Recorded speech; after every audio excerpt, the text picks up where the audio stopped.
कर्नाटका के वज़ीर आला एम सिद्धारामैया के उस बयान के एक दिन बाद जब उन्होंने ओहदेदारों को सरकारी स्कूलों और कॉलेजों में हिजाब पर पाबंदी के हुक्म को मनसूख करने की हिदायत दी है, उन्होंने हफ्ते को वजाहत दी कि अभी तक कोई सरकारी हुक्म जारी नहीं किया गया है और हुकूमती सतह पर बातचीत के बाद हतमी फैसला लिया जाएगा।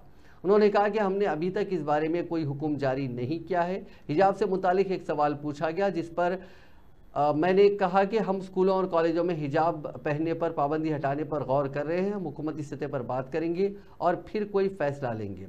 आज ये बात उन्होंने मैसूर में मीडिया से बात करते हुए कही। दरियासना स्कूली तालीम के वजीर मधु बंगारप्पा ने कहा कि चूंकि ये एक हिस्सास मसला है, इसलिए कानूनी फ्रेमवर्क को मद्देनजर रखते हुए और चीफ मिनिस्टर के साथ बातचीत के बाद फैसला लिया जाएगा।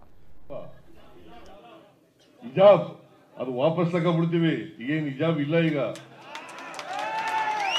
ನೋ ಹಿಜಾಬ್, ಹಿಜಾಬ್ ಹಾಕೊಂಡು ಹೋಗ್ಬೋದು ಈಗ, ಗೊತ್ತಾಯ್ತಾ? ಆದೇಶ ವಾಪಸ್ ತಗೊಳ್ಳಿ ಅಂತ ಹೇಳಿದ್ದೀನಿ ನಾನು. ಈಗ ಡ್ರೆಸ್ ಹಾಕೊಳ್ಳೋದು ಊಟ ಮಾಡೋದು ನಿಮ್ಗೆ ಸೇರಿದ್ದು, ನಾನು ಯಾಕೆ ನಿನ್ಗೆ ಅಡ್ಡಿಪಡಿಸ್ಲಿ? ನೀವು ಯಾವ ಡ್ರೆಸ್ ಹಾಕತ್ತೀಯ ಹಾಕೊಳ್ಳಪ್ಪ, ನೀವು ಯಾವ ಊಟ ಮಾಡ್ತೀಯ ಮಾಡು, ನನಗೆ ಯಾಕೆ? ನಾನು ಊಟ ಮಾಡೋದು ನಾ ಮಾಡ್ತೀನಿ.